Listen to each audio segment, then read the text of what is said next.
Well, one last question on the whole Westchester wanting to leave. Can they do that without legislation, or will they need some sort of legislative help to do that? Yeah, I don't think that they're actually looking to leave any Okay. longer. Okay. I That's think, good news. yeah, and when we say they, really it was their foundation that was looking at doing that. We had a couple of legislators who really love Westchester University and the students who go there, and they were looking at, ways to make All those their student options. lives better. Yeah. And I think when we got right down to the details of what that would mean for Westchester students and what it would mean for the rest of the students in the state system, even those legislators had to say, hey, there's a lot more to this than up front, that it looks like. So I'm not sure that that's the direction that really anybody's focused on. We're looking at ways that we can improve the state system. I know that they are looking at ways that they can improve the state system. And of course, as I said, we're all focused on, is the Commonwealth going to live up to its promise of providing an affordable public higher education for students?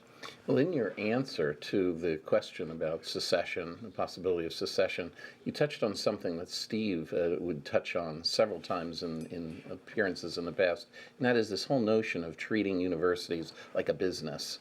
And whereas I certainly understand that we don't want to have universities that are hemorrhaging cash, on the other hand, universities aren't a business, I would say. That universities are there to help train our children for their careers, for life, and it's there to perpetuate civilization and to transmit knowledge to future generations. And that doesn't necessarily lend itself to a strict profit bottom line. I don't know how you would respond to that or what ABSCUF's position is on that, but I'm not here saying we should hemorrhage cash. But on the other hand, what is this? Do you, in your position, have to deal with this notion that the university is a business and we need to treat it strictly as a business? Well, that business mentality, and you're absolutely right, Charlie, and Steve did talk about that a lot, and he is absolutely right, and we confront that business mentality constantly. I mean, we have to start to think about, why does that business mentality come about, or how does it come about? And the reason it comes about, I think, is once we have the cut in the state system, and the state has not lived up to its sort of obligation to fund properly these institutions. And what happened then is we have a real transfer of the cost of college to students, right? So in the 1980s and 1983, for example, the Commonwealth picked up 65% of the cost. Only 35% of the cost of the education at our universities was paid for by the student.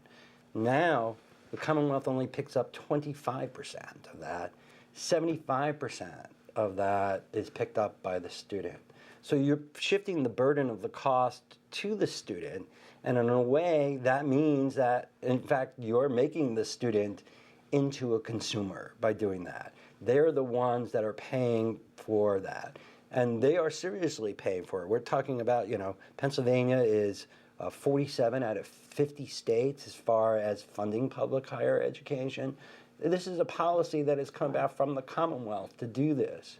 But, if you're going to leave the university, and the average student who attends our universities has $27,000 of debt when they leave our universities, it's it makes sense that if we need to attract students. So that mentality of acting like a business is treat the student like they're a consumer. Give them what they want. But that is a very, very dangerous thing. Students aren't there to buy a product. Students don't come to our universities necessarily knowing what they want to do or what it is that they're trying to achieve. Some students do know what they want to achieve, but they're really not sure what the best path is to get there. So it may not occur to students that, knowing something about music, right? And we have a university that's not going to be offering music. Knowing something about music makes you a more conversant individual. And when you go in the job market, you ought to be able to speak to people about subjects that they would expect you to know if you're an educated person. They may think, oh, I struggled with foreign language when I was in high school. I don't want to take a foreign language. But it's the duty of the university, in part, to educate that student to say, look, taking a foreign language is going to help you in your career.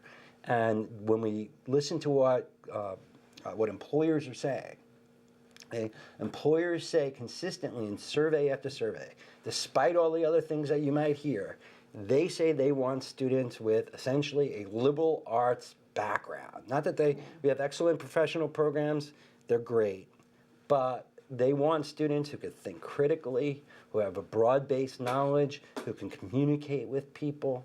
That's what they're looking for. But it's not necessarily, I have now 2 kids in college, a third one that's going to be in college. I understand the mentality of kids when they're going to college. They want to come out, they want to make some money, they think they have an idea of what that is to do. But what appears to be the thing to do isn't always the right thing to do. And it can change. Right. And that's part of our job is when we're at the universities is to educate them. And that's not the mentality of consumerism. Playing to what 17-year-olds think they want is not necessarily the best way to go.